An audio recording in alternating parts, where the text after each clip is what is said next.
The music industry really is fucked up, and here's how I know. Because I'm not even in it yet, or hot, but I've even had producers saying that they'll give me a beat if I'll fuck them. And they've reached out and been like, oh my gosh, I love your song. And I was so excited. I was like, oh my gosh, really? I only have a couple hundred streams of it. And I was like, oh my gosh, that's amazing. Thank you so much. And they had like a okay amount of followers and a professional looking picture. And at first they were just like, yeah, I love your sound, like, I'd love to work with you. And I was like, oh my gosh, this is so exciting. I've never even had anyone say that to me before. Like, I'm buzzing. And then it started to get a little bit flirty and I was like, oh, this is unfortunate, but whatever. Because I thought it would just stay as flirtation. And then it became like, oh, well, we should meet up when you're in London visiting family. And I was like, yeah, sure, I'd love to create something together. And he was like, yeah, that's great. Can I have your number to do it? And I was like, yeah, okay, here's my number. And then the messages got flirtier. And then we did a phone call.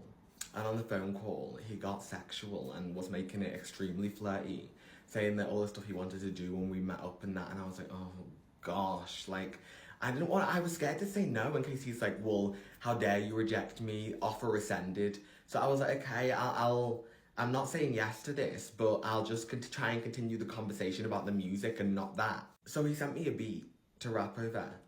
And honestly, the beat was shit. It was. But in my mind, I was like, you know what? Nicki Minaj always said, a good rapper can rap over any beat. So I was like, you know what? Let me not blame the beat. I should be able to make this work. And I did somewhat. And then the night before we were supposed to meet, he messages saying like, oh, I just really want to experience what it's like with a trans girl. To be honest, you have recording equipment at home. You could just record the song on your own time. And I was like, oh my gosh, how disappointing. I thought it was mainly about the music with a little bit of flirtation.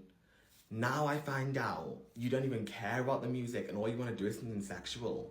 First of all, if I was going to engage with someone in that way, it would be paid. Let's start there. I've been a hooker for 10 years. And secondly, the beat was shit.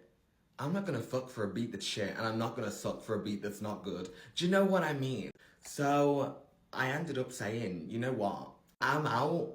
I'm fully out because it's so disappointing because you're the first person in the industry who's even shown that much enthusiasm towards my music.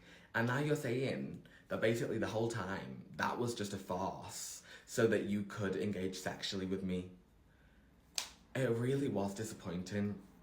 And I'm not even hot or in the music industry, so you can only imagine how bad it is for these girls who are like 10 out of 10 and like actually in the industry which is riddled with men like this. Honey, we really are in the trenches.